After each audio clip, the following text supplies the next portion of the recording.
Hello. Good afternoon, everyone. Welcome to another exciting show of the Young and Dynamic.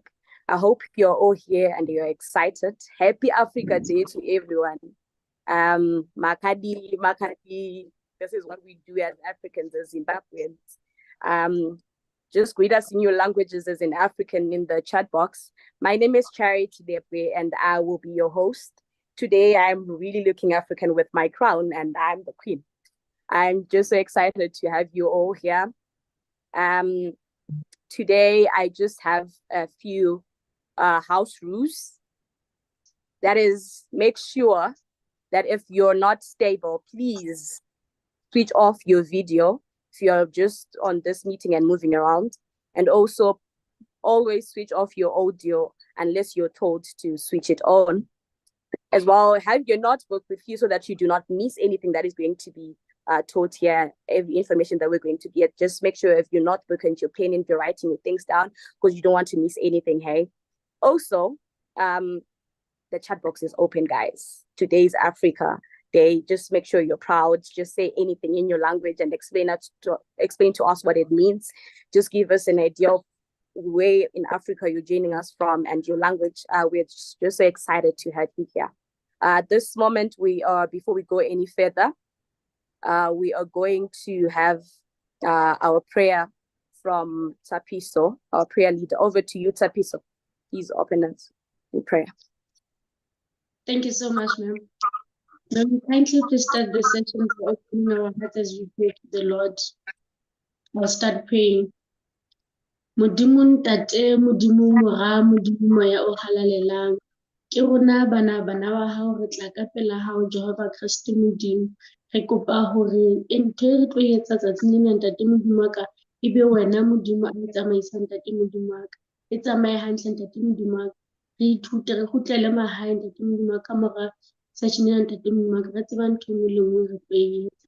Ntate modimo ra o leboha hobane o na le rona qalong ntate modimo wa ka le qetellong o tlo ba le rona. Ra o leboha ka moeti o re nang le ena tsatsing lena ntate modimo wa ka. Mpo mo hlonolofatse mo pele matsatsi a mangata a bophelo hore a tla re hlonolofatse ka dipuo tse monate ntate modimo wa tse re tla bua. Ke kopa tsena kaofela mabitsong a mararo ka lebitso la ntate le la mora le la moya o halalelang. Amen. Amen. Thank you very much, Tapiso. Welcome everyone yet again who are just joining us. We're just excited to have you here. Today, we're going to have an exciting show, an exciting meeting. I hope you're all excited to be here. And happy Africa Day to everyone. As I said, just greet us in your language from wherever you are connected from. Today, we are going to have a great person. I just hope you are all excited to be here because you don't know who is here as our guest. Her name is Sharon Matongo, and she's a lawyer. So, as the backup team are going to be preparing for a video, I hope you guys are ready. And this is the video of what made me proud to be Zimbabwean as I was watching her. I was like, no, I am Zimbabwean. This is who we are. This is what we can do when she was presenting. And this is the video where she was talking about being African, talk on Ubuntu. You guys just watch this video. Over to you.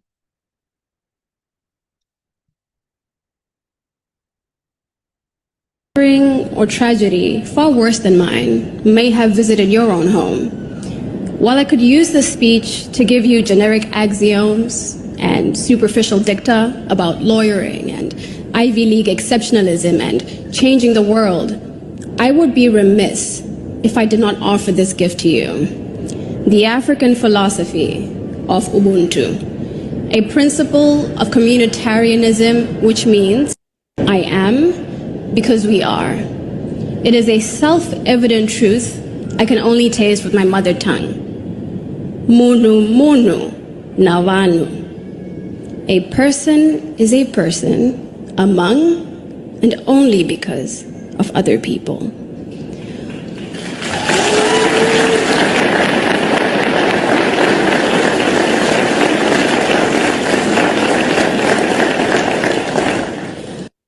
Ubuntu is embedded even in our lexicon, in our greetings, through celebration and in suffering. So for example, when my people greet each other, we say, Mamuka se, how did you sleep? And the response, Tamuka kana mamukao. I woke up well if you woke up well. In times of death, we huddle around the bereaved through a practice called kubata oko, and that literally translates to holding hands. And on a day like this, after 9 months of laboring and toiling and taking exams that are graded on a you-know-what, the neighborhood gathers around you and says, Makoro koto, congratulations to you. And the response is weirdly not thank you. The response to Makoro koto, congratulations to you, is Aiwa, dedu tese. No, the celebration belongs to us all. So yes, Makoro koto, congratulations to us all. The celebration indeed is ours collectively, but so is the suffering.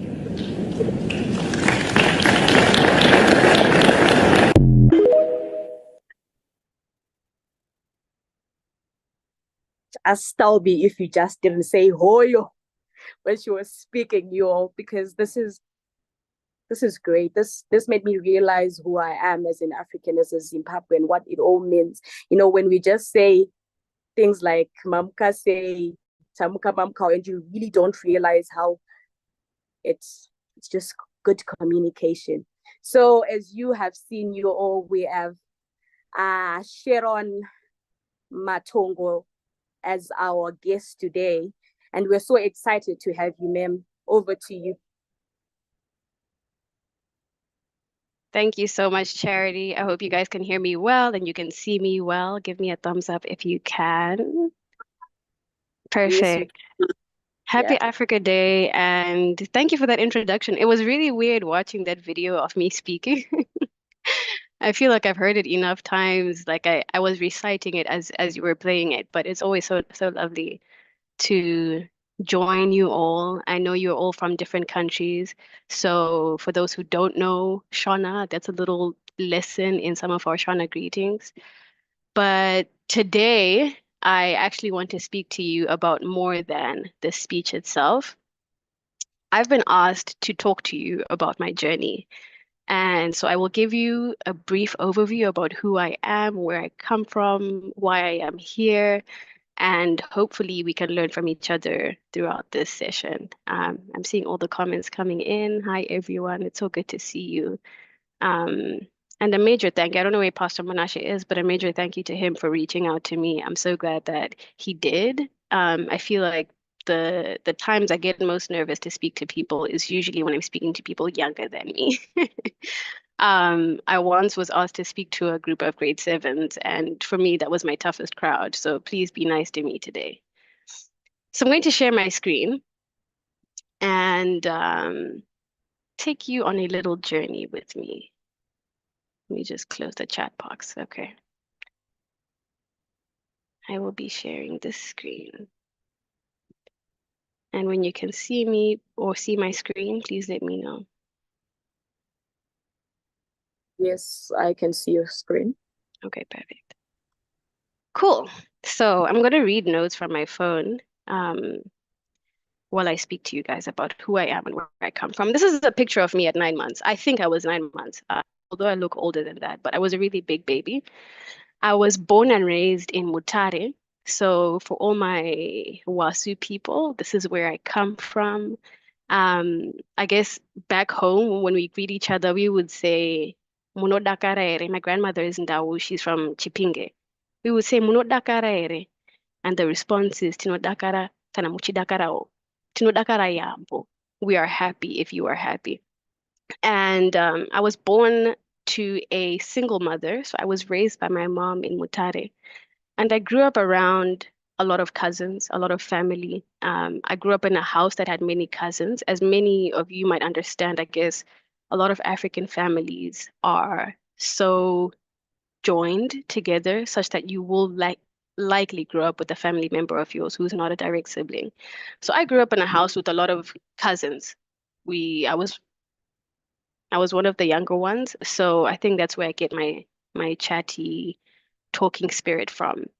Um, and I went to a school called Hillcrest in Mutare. I went to Hillcrest Preparatory School, Hillcrest Prep. It's a primary school from grade 1 to 7.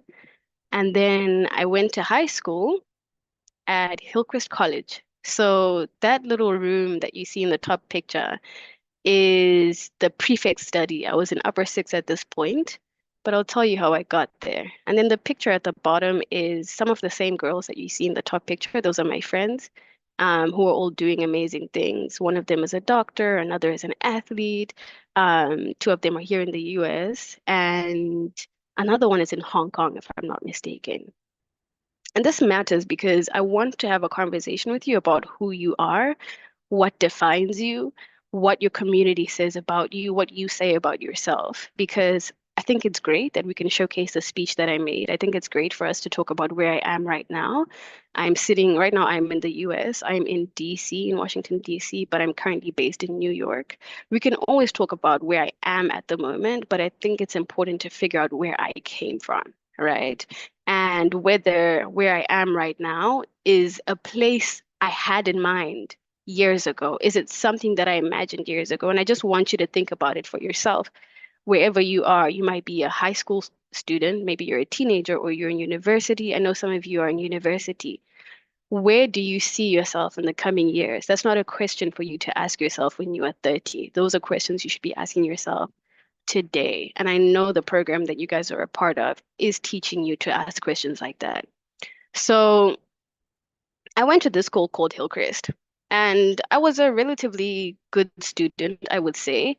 The friends that I had were all A-star students. The sports that we played together, we were all in some capacity a captain of a sport or a president of a club. For me personally, I joined the public speaking club in high school. So I did public speaking and debate from Form 1 up until upper six. And I eventually became vice president. In the top right corner picture, the girl behind me with her tongue out, she was the head girl. She was the president of the public speaking club. The girl next to me in that picture with the blue blazer, she was the captain of the hockey team. The girl on the far right was the captain of the athletics team. So this is me trying to show you that the company you keep plays a really big role in who you become. And I know much of the conversations you have been having are related to what leadership is. How are you a leader? And there's always this saying that says, tell me who your friends are, and I will tell you who you are, right? So I think my first idea of what my identity was came from high school and from having friends that were equally driven, equally committed to excellence, equally dedicated to do their best. And it pushed me personally. So another question to ask yourself is, who are your friends today?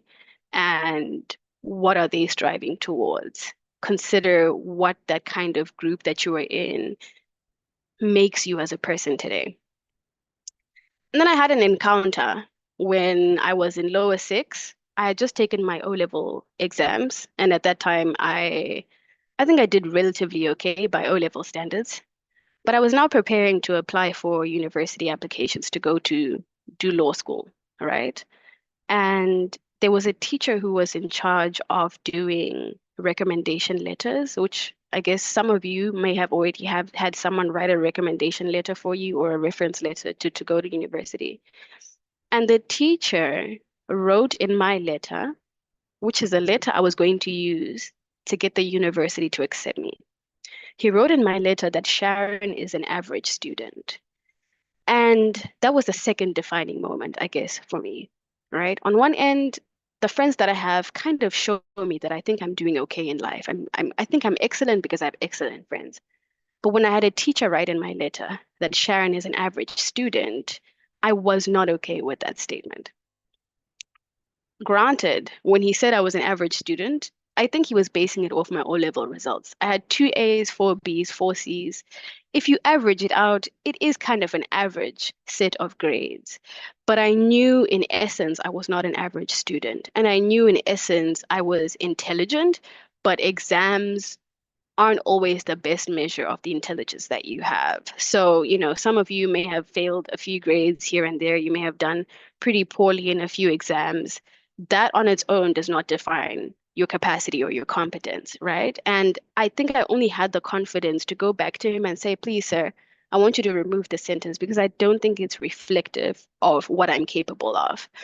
I only had that confidence because, again, going back to the mother that raised me, she always affirmed me that I was intelligent or that I was smart or that I was capable. I remember one time in Form 1, we were writing our very first maths exam. And as we were writing that exam, we were given instructions. They said, leave 4 lines before you start. Just leave 4 lines and then you can start answering. I completely ignored that instruction. I forgot about it and I started writing from the top line. And as time moved on during the exam, I realized, oh wait, I didn't leave those 4 lines. So I started to panic. Now I'm figuring out, should I get a new paper? I've already started writing. It's been an hour in, but I didn't leave 4 lines. I don't know what happens. I sat there for about 30 minutes to the point that I never finished that exam. And I got a U for that math exam. And I remember telling my mom that I got a U. And she was like, "Oh, that's okay. That's fine. This is what learning is about. Learning is discovery, right? We make mistakes, but you will eventually end up where you need to be." And for me, that was another really big defining moment because it encouraged me that no matter what kind of failures I make along the way, I still have the capacity to be excellent, or I still have the capacity to be top of my class, for example, which you will hear about a little bit later on in this talk. So that's what gave me the confidence to go back to that teacher and say, no, I'm not an average student. Even though my results might show one story, I know I'm not that. So please change it. And he changed it for me. And I think what I want to implore you is to figure out what people say about you. Maybe people will say to you, Charity comes from such and such kind of family. Surely she can't progress. Surely she can't move forward. Or maybe you come from a low income household. I come from a low income household myself. And, people can say to you, where do you think you can go? You want to apply to Harvard or you want to apply to Oxford or you think you can go to use it and study medicine. Where will you get that kind of money? Those are statements that you yourself have to refute. You have to refuse them because they're not true of who you are. So ultimately, the question is, what is true of who you are? And for me, as I know you already know, God defines that for us. For me, that is the only thing that has been definitive. That is what defines us. Even if my mother were to turn around today and say, you know what, I know years ago I once said you were excellent, but I don't think you're excellent anymore. It won't faze me because I'm anchored in what I know to be the truth about what God says about me. And that's what really matters. There is there's no amount of words you can receive from people or no amount of comments or criticism that should ever change you, right? There's this statement which I heard from a preacher that you might know of. His name is Dr. Timothy Keller, but he passed away last year. And on the question of identity, he always talks about this statement: the praise of the praiseworthy is above all rewards. And it basically means that if you see someone in your life who you think is praiseworthy, you admire them, maybe it's a beautiful person, right? For girls, maybe it's a beautiful person, or maybe even guys. And they come to you and you say, you know what, I think you're very beautiful. If a beautiful person tells you you're beautiful, you feel beautiful, right? Or maybe an intelligent person comes to you and they say, Achi, sorry, I was about to speak in Sean. I forgot. Not everyone here is Sean speaking. And they say to you, I think you are very smart. You will feel smart if a smart person tells you that. But sometimes you can have smart people tell you that you're not smart. You can have beautiful people tell you that you're not beautiful. So it means the only source of truth that we should get is from God because He is the only one who is praiseworthy. And when you get praise from He who is praiseworthy, you have everything above all other rewards. So that's the first thing that I think is important. For us to talk about where I am right now, it starts here. Who are you? What do people say about you? But ultimately, what does God say about you? Right? And what kind of people has He put around you to affirm the excellence that you already have? We already know this. You are fearfully and wonderfully made. That is true. The second thing is after high school, I had taken up some leadership positions and I eventually became deputy head girl in Upper Six. And I enjoyed my time there. played a lot of sports. I took a lot of clubs. I was in public speaking. I did Interact, which is a sort of community development kind of program. I was in AIDS awareness. I was in debate. I was in current affairs and human rights. And in all these roles, I was either a president or a vice president. And in the sports that I played, I was either a captain or a vice captain. And that matters because it was definitive for me to figure out where I was going in life. Because where you are now, I think in many ways is a foretelling of where you could be, right? And even though people might not see it, you already have the essence of a leader in you. So this ended me up in law school. I went to the University of Namibia. And while I was there, I had my own fair share of challenges. In some years, I couldn't afford to pay for my school fees because it was either too expensive for my mom or, you know, at that time we had just changed to get to RTGS, the bond note, and it was just hard to send money to Namibia from Zimbabwe using bond notes. And these are some of the challenges that we all face. But I still made it. And I made it first, I think, because God gave me the grace to make it. And Paul already talks about this, which I'll talk about in a little bit. God gave me the grace to make it.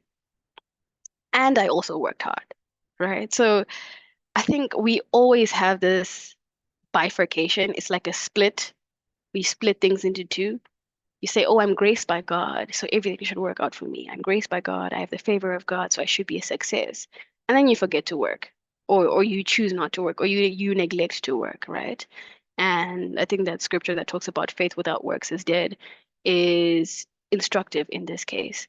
Or you can be a hard worker, you put in all the work, you study all the time, you are the person who hosts these Saturday meetings all the time, but you are not dependent on God. You can only get so far. You can only get so far, and it won't take you very far. So it's this intermingling of your own hard work and the grace of God pushing you forward. And one of my favorite scriptures is in First Corinthians, I think it's 4, verse 17. And Paul says, what is it that you have not been given? And if you did receive it, why do you act or why do you boast as though you did not receive it? Which is essentially all that we have, whether it's success or doing well in life, is coming from the fact that God has gifted us that, right? That's the first thing. And then there's another scripture which I'm trying to remember, but it slipped my mind. Oh yes. Paul essentially at that time he was an apostle, and we know from Paul's history that he had been persecuting Christians at first. And ultimately, he had an encounter with Christ and he turned his life around. And he was now working to further the gospel of Christ. And he's speaking to the church and he says, I made it this far, I'm paraphrasing. I made it this far, but by the grace of God. Only by the grace of God have I made it this far, right? And then in the next sentence, he says, but nevertheless, I worked harder than them all. He's speaking about the other apostles. I worked harder than them all. He's not boasting, but he's really just making a declaration of the fact that he did put in the work. After God gave him the grace, he honored that by working hard. And then after that, he says, but still, not I, but by the grace of God have I made it this far. And I think that's what point number 2 is about. I did work hard to get to where I am, but I didn't do so by my own power. I did so by the grace of God, right? So let's see where that took me. In my first year of university at UNAM, I know you guys have recently been talking about goal setting. I wrote down that I wanted to be the best first year law student that year. And every year they give you prizes. Best first year law student, best second year law student, best third year law student, best final year law student, best overall law student in the LLB program, which is a program that I did, a Bachelor of Laws. Best overall law student in the law faculty. So outside of the bachelor's, the master's, and the PhD, you can get that award. So I had written down that I want to be the best first year law student that year. Mind you, I'm a foreigner. I've come here from Zimbabwe, and I don't really know much about Namibian law. But after I wrote that down, I put in place a plan of how I would achieve that, right? I wanted to get all distinctions. And then I wanted to become good friends with my professors, because I think that's important, right? We don't get to where we are by ourselves. There are people that take us there. We have communities of people that bring us far. Um, so I put together a plan. I said I would study. I would wake up maybe every morning at 4 a.m. At that time, I had the energy to do that. These days, I really struggle. I would wake up at 4 and I would study. But before I studied, there's not a day that I can say this confidently. There's not a day that I studied within those 4 years of being in university without praying. Every time I sat down to study, I prayed. And what was I praying? I was asking God for wisdom, knowledge, and understanding concerning that particular topic I was studying. I asked him to give me favor with my lecturers, and I try to serve as much as I can within the faculty, right? So I can ask God to give me favor and then just sit down, or I can ask God to give me favor with the lecturers and then offer my services, offer to help them. I was a research assistant for many of them. I was volunteering, all of these things. And I finished that first year as the best law student. I got the award by God's grace, of course. Second year, the same thing. I said I want to be best law student this year. I wrote it down and put together my plan. I would wake up, I would study, I would pray about it. I would ask God to help me understand what I was reading. And I think it might sound crazy to a person who doesn't know God or who thinks of God as a ruler or a king, but not as a friend and not as a helper. You know, when it says pray without ceasing, it means it's not necessarily saying stay on your knees and pray the whole day, but it means as your day passes, as you engage in different activities, as you do different tasks, speak to God. That is praying. Speak to God, have a conversation with Him, continue in dialogue with Him. And the other thing that I did was, as I was studying, I would teach. I would try to teach. I would speak to myself or I would speak to the Holy Spirit. I'll say, I'm going to teach you what I just read. And this is really just a learning tip. If you find that you can't explain something in your own words after you've studied it, then you probably haven't really grasped it. So try and teach an empty room, right? So that took me somewhere. So I did the same thing by second year law student.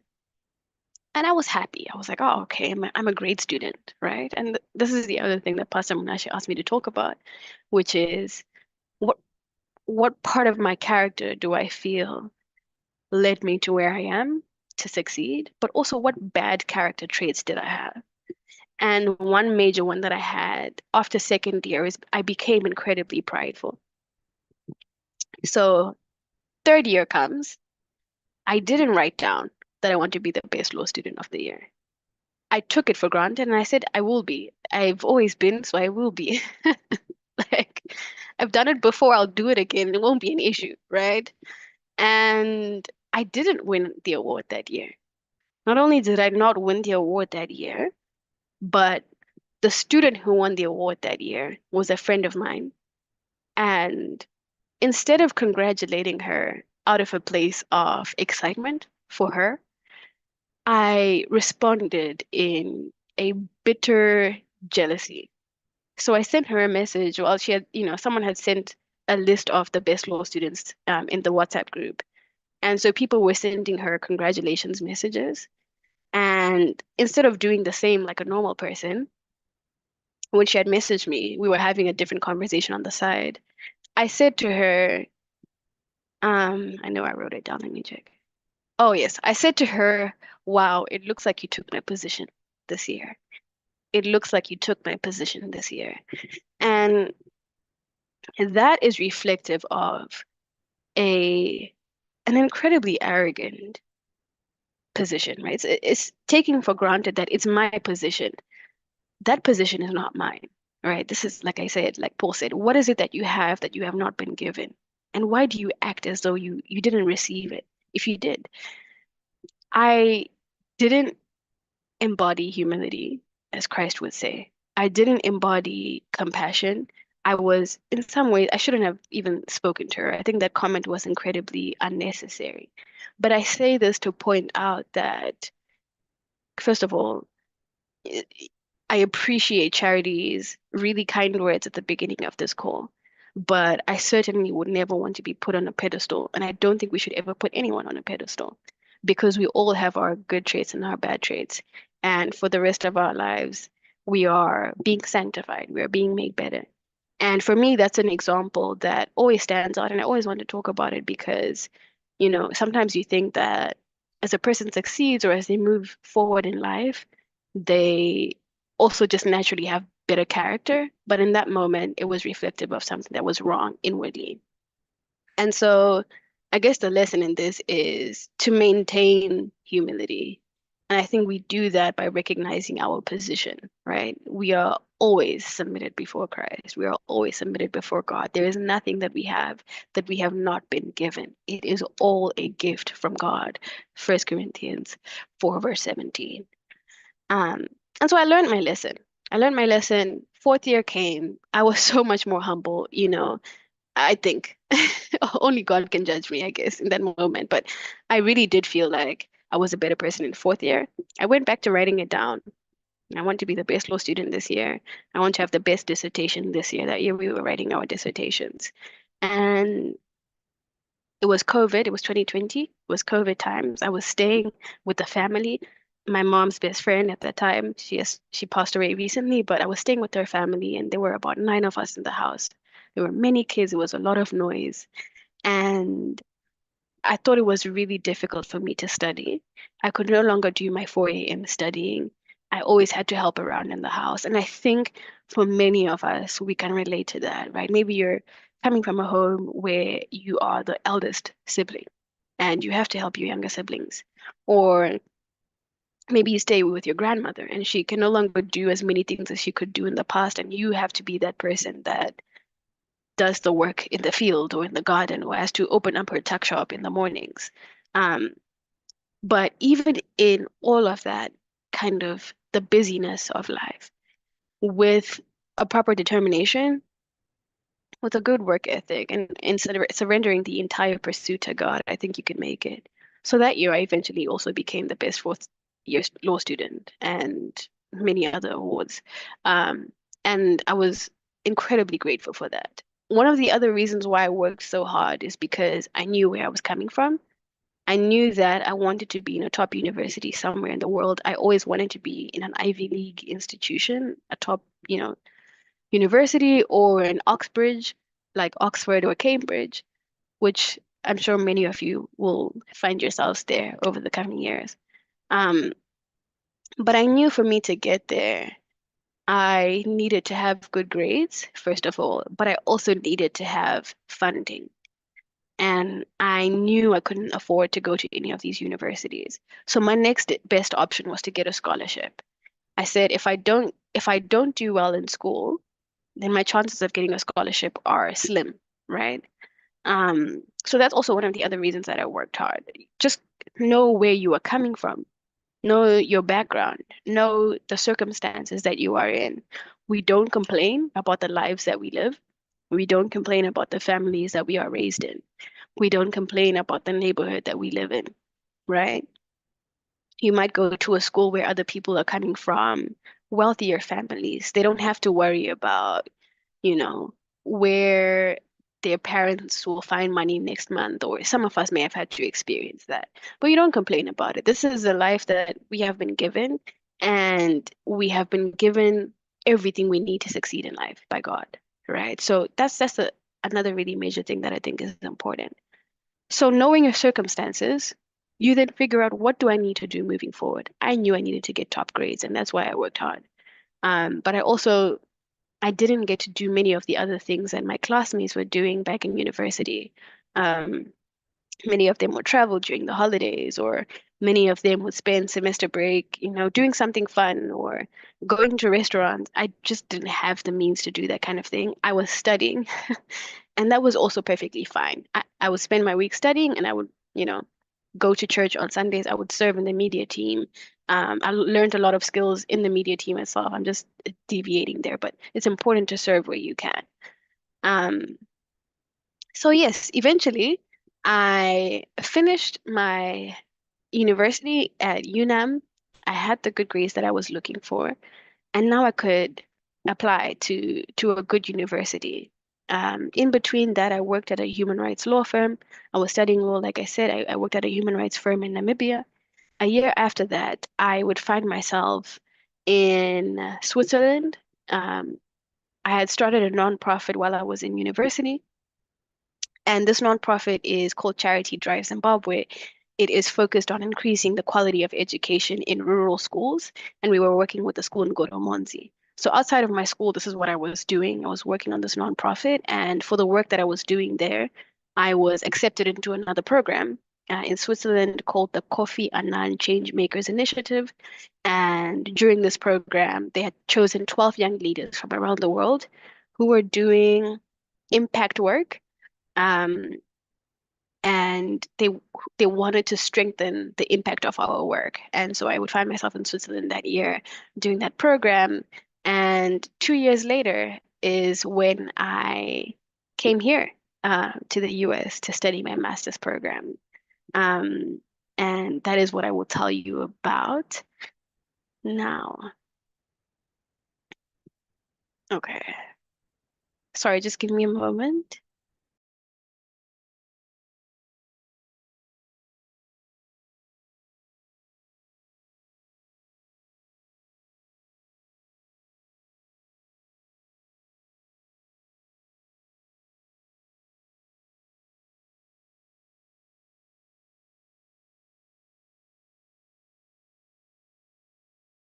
Okay. So let me just check my time so I know we're good on time. Um, I then applied to Columbia Law School. Let me move this.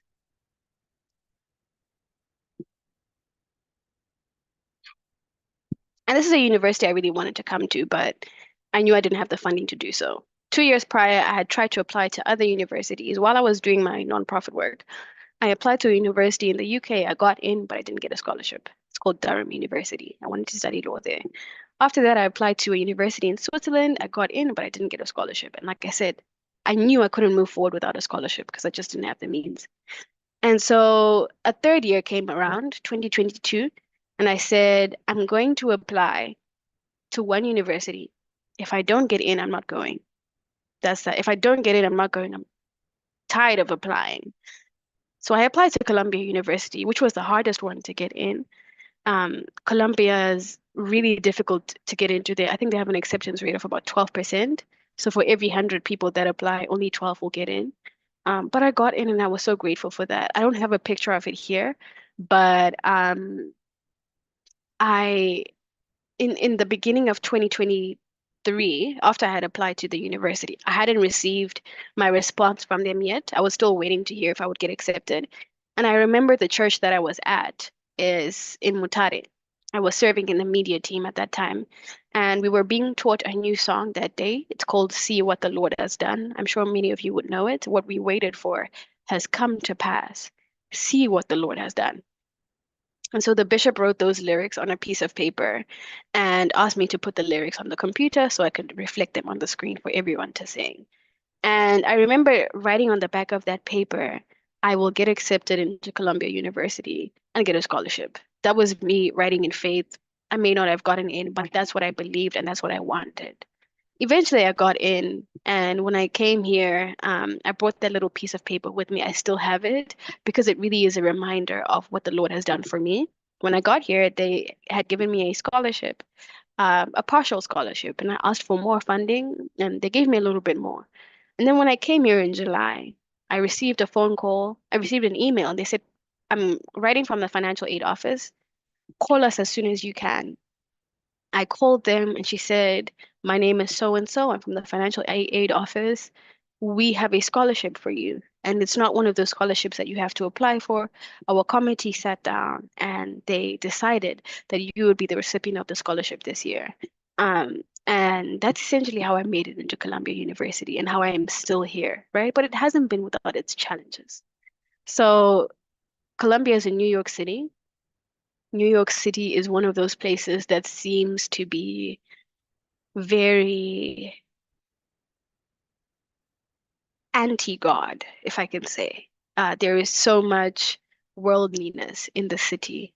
People care about profit and money and prestige. People care about doing well in their careers, such that their careers become their God. So there's not much of a culture of God, right? But I was so grateful that I found a church to join. I joined a church in New York City. And that is where I found so much growth and so much evolution as a child of God. And it's also the place where I have gotten to see God for myself. So how did this happen? In January of this year, this was during my spring semester, so the second semester of university.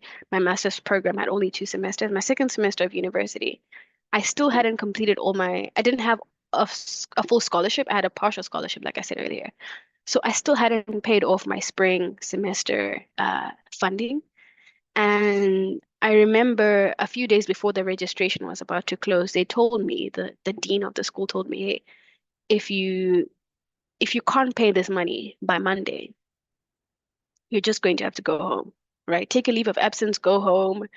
You can always come back whenever you have the money. And the money in question at that time was about 10,000 US dollars. I didn't have that. My family didn't have that. No one had that. Um, and so it's 2 days before the registration ends. It ends on Monday.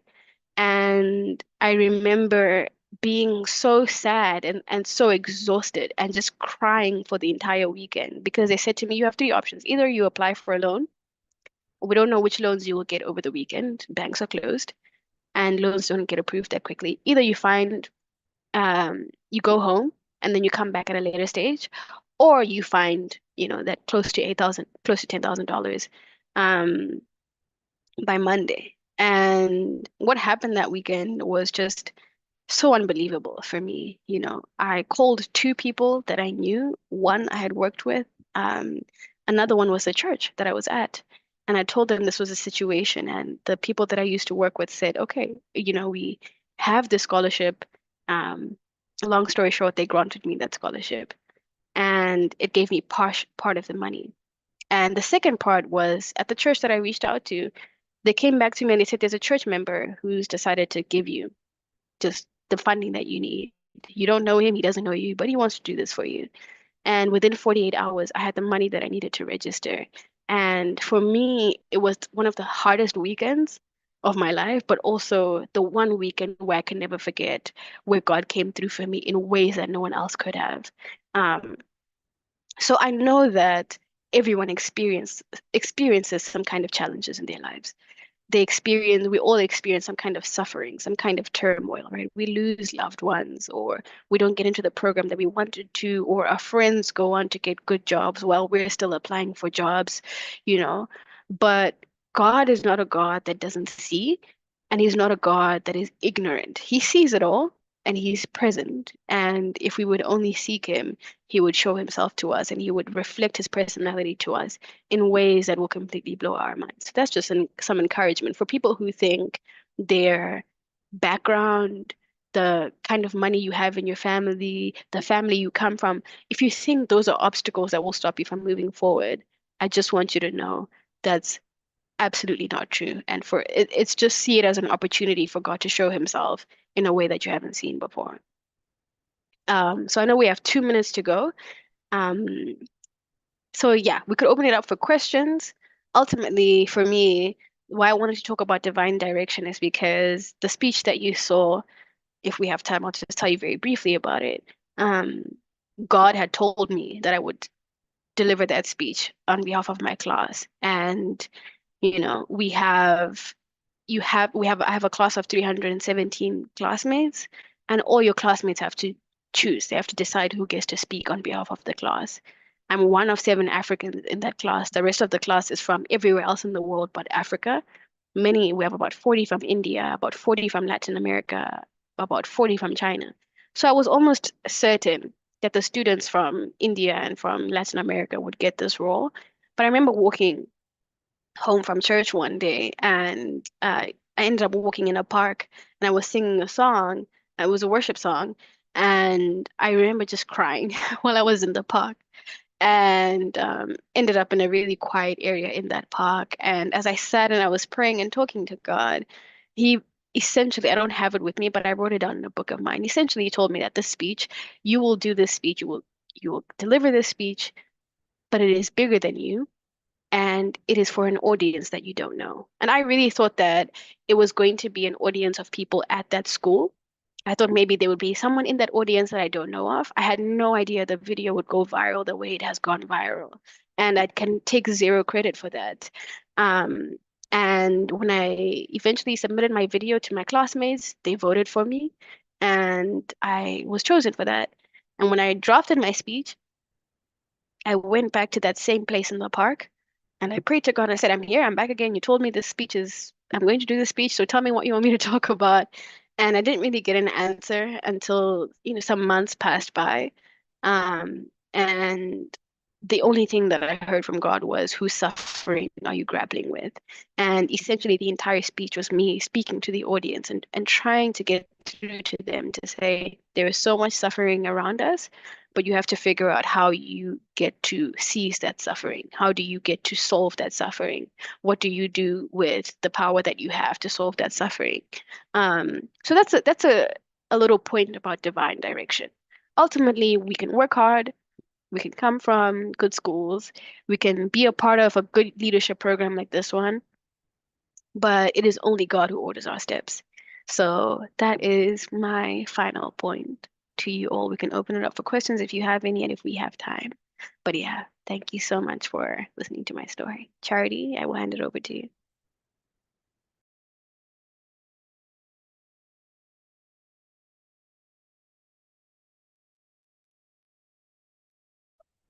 Amazing, amazing time indeed. I mean, your story is just incredible, and the lessons that are coming from it are just incredible.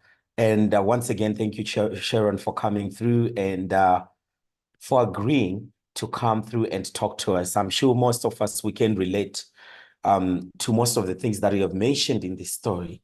And we are hoping and praying that may our story also be ordered. May our steps also be ordered by the Lord as you have been ordered. So I will go ahead and ask if we have any questions for Sharon. I'm going through the chat box.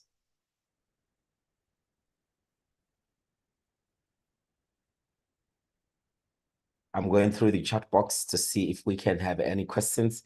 You can also lift your hand up. Charity, you can also help me there if there are any questions or anyone who is raising their hand.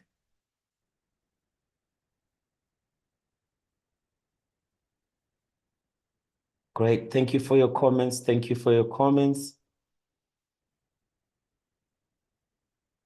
Kumbirai Kondo is saying, thank you, Sharon. Your story answers a lot of questions I had for God. Amazing. And that just disappeared. I can't see it anymore. Mulea, Karen is saying, I saw the video on a status, but I never knew who the person was. I finally met the source. Oh, can I have the link? Okay, she's asking for the link. Someone has already posted the link. So Mulea, you'll find the link somewhere in the chat box. Oh, Mrs. M is saying, wow, Mrs. M is here with us. Thank you, Mrs. M, for coming through. Thank you for the work you're doing. You're doing really well. Wow, that's amazing. So one question from the chat box is, what are your future plans? That's a really big question. So I've just graduated and I am currently applying for different roles. I really would love to stay behind in New York City. I'm interested in that unique space where climate finance, renewable energy, and development collide. So I want to find myself in a space doing project finance. And I think we have a big poverty problem across the world. We already know this. And my contribution, I think, is I've always been really fascinated with how we can eradicate that poverty. I've experienced poverty myself. And so I think one of the best ways we can do that is if we can electrify the entire African continent. First of all, there are about 600 million Africans that have zero electricity. We all understand what, a lack of electricity is like. If we can electrify the continent, we can do better with our businesses. If our businesses do better, we can employ people. If we can employ people, we can have better working economies. So I want to find myself in a project finance space, ultimately moving into renewable energy. Apart from that, I think with my nonprofit, I really would like to increase access to quality education for students in rural schools. It's something that I'm really passionate about. I think the work that you guys do as Higher Life Foundation also incredibly inspires me. I'm also very, very interested in, SDG for quality access to quality education. Yeah. Absolutely. Big plans that you have set there, and we are looking forward for you to be investing back into the country. And maybe, we have one of our own who's working on a project of electroculture, cultivating electricity from plants. I think that is something that you just might be interested in. Get to meet her, get to talk to her. And you never know what the future holds as well. You were talking about sustainable energy.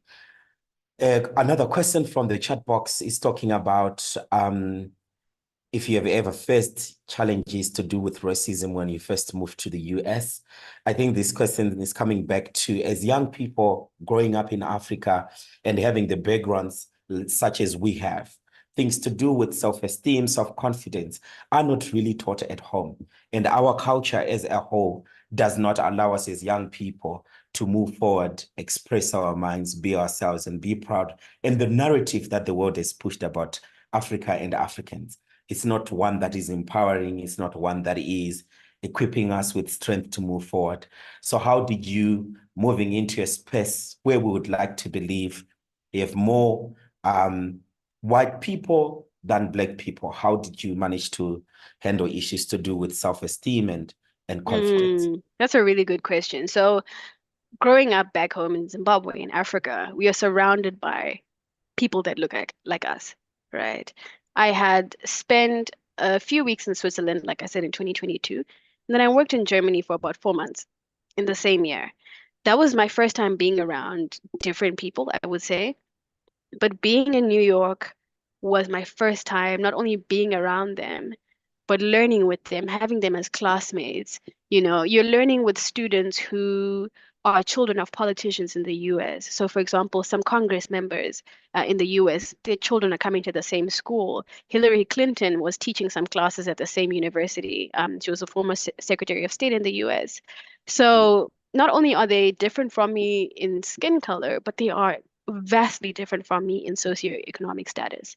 And on the racism point, I never experienced racism myself while I was here. I think our relationship with race as Africans can sometimes be different from an African American's relationship with race, especially in the US. I did, however, find myself that every time I walked into a room, I began to count how many Black people were there. That's something I never experienced when I was back at home, and it was a really interesting thing for me to see. And so I I was really curious about it. I went so far as to ask a few of my white friends if they wanted to have conversations with me about how they feel when they walk into a room. They're from New Zealand and Australia. I was curious, when they walk into a room, do they count how many white people are in the room? And Yeah. they did not. For them, they said we feel like we completely belong. So that was my experience. I didn't experience racism. On the socioeconomic status part, wow, that one was tough. We have spring break. Everyone looks forward to spring break. If it's not spring break, it's Thanksgiving. Everyone is somehow traveling to Mexico for a week, or you're traveling to Puerto Rico, or others went to France. And here I was in the city at home. Yeah. And this is, like I said, this is really just a part of life. We are each handed a hand of cards, right? Like the idea of we each have a hand. We are dealt a hand. That is what you have. That is your experience. That is your life. But it is never an opportunity to pity yourself. It is never an opportunity to self-denigrate and say, oh, I don't have as much money as other people have, because money is not what defines us. Like I said, and that was why my first point was, what defines you? Because if Christ says you bear the image of God, we are therefore all image bearers. And if we are all image bearers, whether I am rich or I am poor, I know in essence I'm incredibly valuable because Christ says so. So that's the first thing that really matters. It shouldn't really be an issue that should bother you at all. And if it does, it's understandable, but you have to remind yourself of what the truth is. And the truth is you are valuable as you are. Absolutely.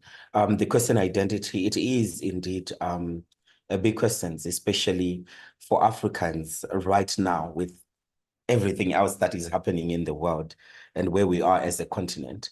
And it also speaks to the girl child, the issue of identity, and you talked about the issue of diversity with your class, which brings us to the next question on inclusion, because when you talk about diversity, you can't leave out the issue of inclusion. In this case, looking at the girl child, and given that you are an African girl child who has gone out there, you've conquered the world, and now you have literally given hope to the rest of the nation. That's what the video did.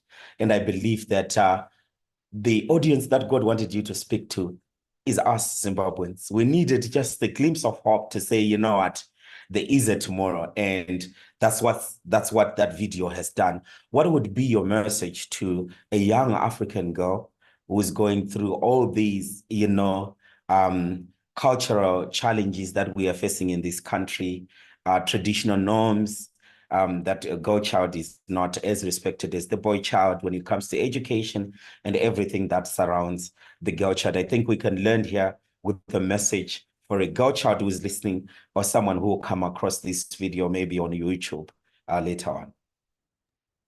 Oh gosh. Wow. I'm trying to think of what is appropriate to say about this. We live in a world where, I guess, culturally and historically, young boys and or men are at the top of a hierarchy. And then under that is maybe young women or ladies of a particular race. But sometimes we find that as African children, African girls, we are put on the bottom of the hierarchy, right? So even in a question of class, you think if you come from a background where you don't have a lot of money, then you're even further down on the hierarchy. I think what matters is who do you have as an example in front of you? Because they become the embodiment of what's possible for you. And I think it's so important for us to educate ourselves about African women and Black women or Zimbabwean women or Wasu women or women from Mashingo who have gone to do great things. And by great things, I don't mean what the world defines as excellence and greatness, which is making as much money as you can or having the highest position in a role or, being the prettiest person. I think we have to figure out for ourselves what greatness looks like. And for me, it is being a servant. And that's what Christ says. It is to be a servant. If you're going to be great, you are least among all. So the first thing is to see the women around you. You don't have to look far. Don't look at Beyonce. Don't look at Michelle Obama, although those are women who have done incredibly well. Who is within your ecosystem? What has your grandmother done for your family? What has your mother done for your family? What are your sisters doing? What has the female teacher done for you? Who said to you, you know what? You are doing really well. I can see that, sometimes your parents are praising your brothers more than you, but that woman affirms you. That's who we should look at first of all. Who is serving within your community? Who is making other people's lives better? That is the example of what a good woman is and what a good woman can do, right? So we have to redefine for ourselves what our standard of excellence looks like. I don't think we even have to look too far for excellent women, right? This foundation is led by an excellent woman. And I think she herself has other women she can point at and say, these are excellent women I was surrounded by. So that's the first thing. Because of our history of colonization, I think we have come to a place where we value excellence that is represented by men or by white people, for example, and we no longer look at the ecosystem that we have. We look at excellence materially. So that's the first thing. Who is around you as a woman and what is she doing well? For me, it's my mom, right? She, as like I said, as a single mom, she took me to school. At the time, I almost even dropped out of high school. I've almost dropped out of schools all the time. Like at this point, before I used to be like really felt so shameful about it. I almost dropped out of high school because my mom couldn't afford it anymore. And at the time, my dad was like, hey, just pull her out and put her in a cheaper school, right? I was in a private school. I was at Hillcrest. He was like, pull her out, put her somewhere else. My mom was like, I will not do that. I will not do that for this girl. And she worked hard. My mother is a secretary in her church. She works hard. That for me is an example of excellence. And I don't have to look far to find that. Same thing with my grandmother. My grandmother can't even read, yet her grandchild went to an Ivy League institution. For me, that's excellence. So that's the first thing. Who are you? Who are the women around you? What are they doing well? Whose lives are they impacting? That's the very first thing. No one should define you for you. And you will have a culture and a tradition. And by culture, I mean what happens in the world, whether it's media, the movies you watch, the music we listen to, the books we read, that tries to show you that you should strive for excellence that is focused on profit or focused on like career success. That's not what excellence looks like, and that's not what excellence is. I don't think that's it. So, yeah, who are you? Look around you. Who is doing well? Who is serving? You serve, you are doing well. Absolutely. Sometimes we look too far for the things that are very close to us, that are near to us. Thank you for those words, Sharon, and thank you so much for coming through. And this conversation is just starting. We still need to dig deeper into these conversations. Next week, we are looking forward to have you at Star and have a conversation with our Star leaders there, especially class of 2021, who are hoping to be finding themselves in the space that you are in, and even the current class who are also inspired, who were also inspired by your video. Thank you very much for coming through. I'll hand over time to another powerful young lady in our midst, Charity. Over to you. Thank you very much, Pastor Munashe. Yo, this was great. I think more than anything else, it has taught me to focus on what God can do with me. You know, it took me back to Joshua 1 verse 9, where God is talking to Joshua and is saying, have I not commanded you? Be strong and of good courage. Be not afraid, neither be thou dismayed, for the Lord thy God is with thee whithersoever thou goest. So it's more than anything, it has encouraged me to actually know that God is not intimidated by my situation or where I am at or what I'm doing or what I'm afraid of. He's not scared of what I'm scared of. Thank you very much, Ms. Sharon, for your time and for such great words. You've encouraged us even to look up to the Lord more and to trust him in every situation. And to everyone here, I hope you learned a lot. I hope you all are encouraged. I hope you are going to go out there and start being who the Lord has called you to be. Start participating where you're supposed to be and trust God in everything that you do. I just want to thank you all for joining us in this meeting. I thank everyone, all the ladies and gentlemen from different parts of the country. We've come to the end of our meeting. I'm going to have a closing prayer. Then we're done. Can we just pray? Father God, we thank you for your grace. We thank you for your love. We thank you because you have taught us a lot. We thank you because you've taught us to trust in you more than anything. Oh God, we thank you for Sharon and the great thing that you're doing in her life. We thank you because you have changed her life and it's a testimony to us, and you've given us confidence, even as Zimbabwe ladies, even as ladies in general. And we thank you, oh God, because you always be with us. Be with us as we continue with our week, oh God. The next week, be with us in everything that we're going to do. Bless us, increase us, and be with everyone here on the meeting. In the name of Jesus Christ, I pray. Amen. Thank you all for being in this meeting. This is it for today. See you next week. Thank you. Thank you. Bye, everyone. Bye.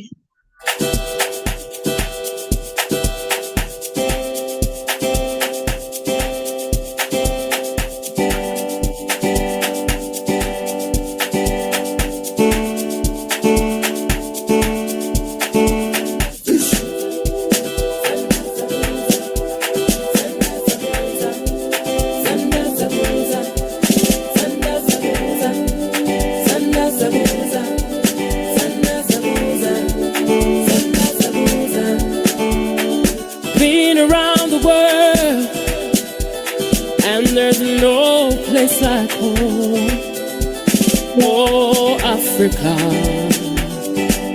how beautiful you are. I've been around the world, and there's no place like home, oh Africa, how beautiful you are. Your smile, your love and your care